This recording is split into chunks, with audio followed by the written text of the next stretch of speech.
No ar, Altiora Jornal. Olá, boa noite. Sexta-feira, 22 de agosto. Nível do Cantareira chega a 12,5% e o Estado garante o abastecimento de água por mais 4 meses. A arrastão da dengue em Bragança continua. Mais 4 bairros neste sábado receberão a equipe de combate ao mosquito transmissor da doença. O AJ traz as dicas da agenda cultural para o final de semana. E o Bragantino, pela Série B do Campeonato Nacional, joga no sábado no Paraná. Essas e outras informações você confere a partir de agora no Altiora Jornal.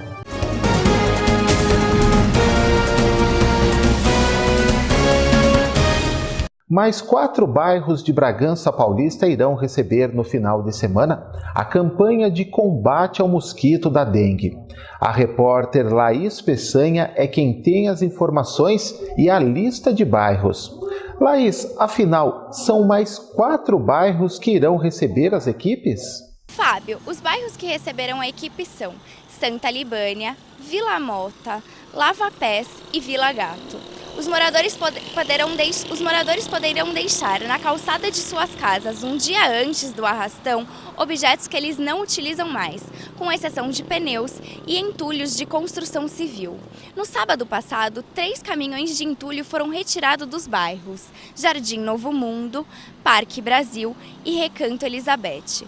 Até o momento, 17 caminhões já foram recolhidos de 26 bairros do município. Voltamos aos estúdios. Obrigado, Laís, pelas informações.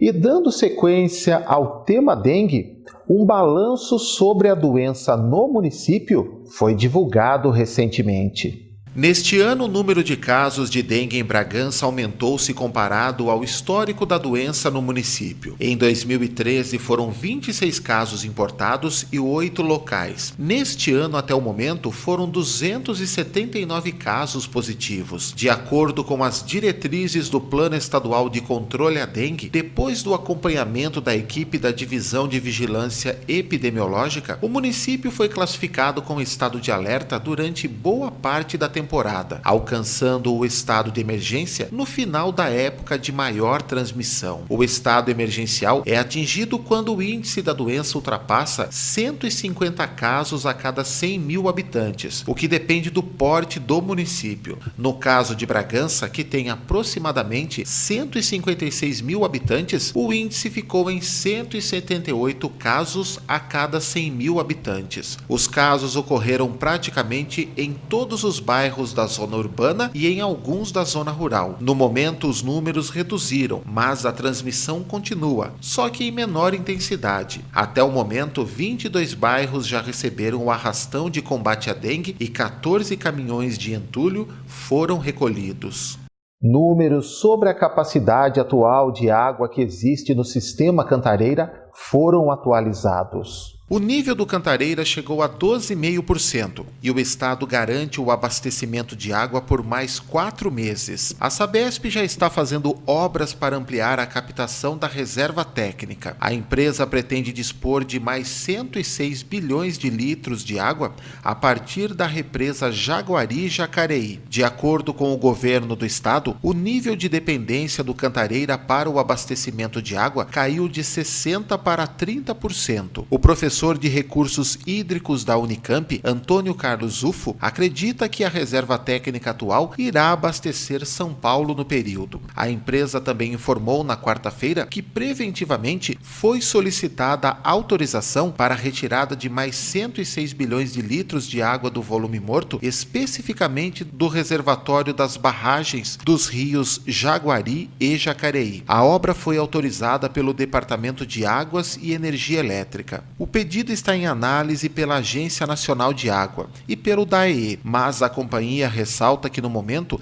não há necessidade de bombeamento adicional. Segundo a concessionária, toda a segunda cota será retirada do reservatório Jaguari-Jacareí, na região de Bragança, que representa cerca de 70% da capacidade total do sistema Cantareira. Na primeira cota foram retirados cerca de 182,5 bilhões de litros, divididas entre o reservatório Jaguari-Jacareí e o Atibainha, em Nazaré Paulista. A primeira cota do volume morto pode se esgotar em outubro, caso a quantidade de água que chega aos reservatórios continue abaixo da média histórica de agosto. A Sabesp ainda não divulgou a partir de quando pretende usar a segunda cota. O Cantareira atendia 8,8 bilhões de pessoas. Hoje são 6 milhões e meio. Outras 500 mil devem deixar de ser atendidas pelo sistema até o final do ano.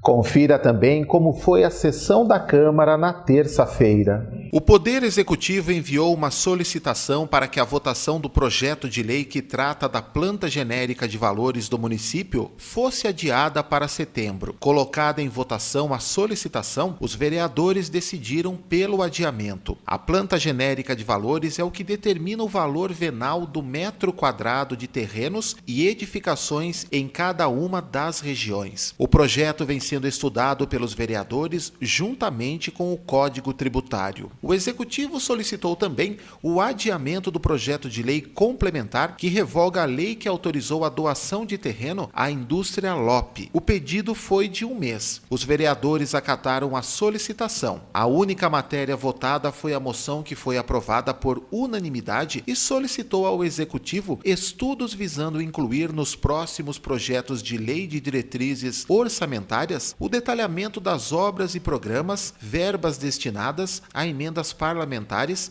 e ao orçamento participativo. Na Tribuna Livre, Maria Bueno, funcionária pública aposentada, falou sobre a luta pela reabertura dos serviços 24 horas de urgência e emergência no Hospital Bom Jesus. Maria expôs uma síntese dos motivos, na qual destaca a iniciativa popular demonstrada pelo abaixo-assinado com mais de 3.500 assinaturas que recolheu pedindo a reabertura da unidade. A próxima sessão da Câmara será na terça-feira, às 16h.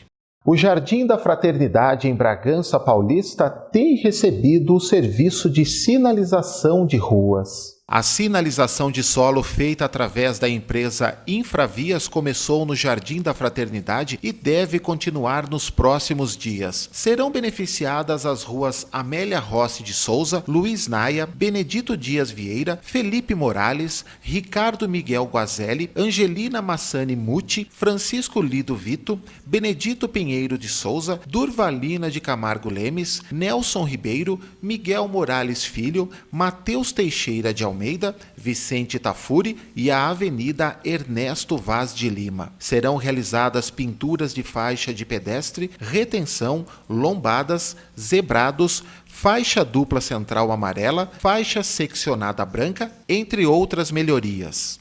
Uma equipe de Atibaia venceu a etapa catarinense do Campeonato Brasileiro de Rally. Entre os dias 8 e 10 deste mês, Tijucas, a 50 quilômetros de Florianópolis, em Santa Catarina, recebeu a terceira etapa do Campeonato Brasileiro de Rally de Velocidade, depois de 5 anos fora do calendário, válida também pelas terceira e quarta etapas do catarinense e pela quarta etapa do paranaense. Na categoria principal, a CBR1, com carros de tração 4x4, a dupla paulista Dimas Pimenta e Rodrigo Koenig de Atibaia, depois de um capotamento na prova de Erechim, conquistaram o segundo lugar do Campeonato Brasileiro e assumiram a terceira colocação no geral, a poucos pontos dos líderes. A próxima etapa do Brasileiro será nos dias 19 e 20 de setembro.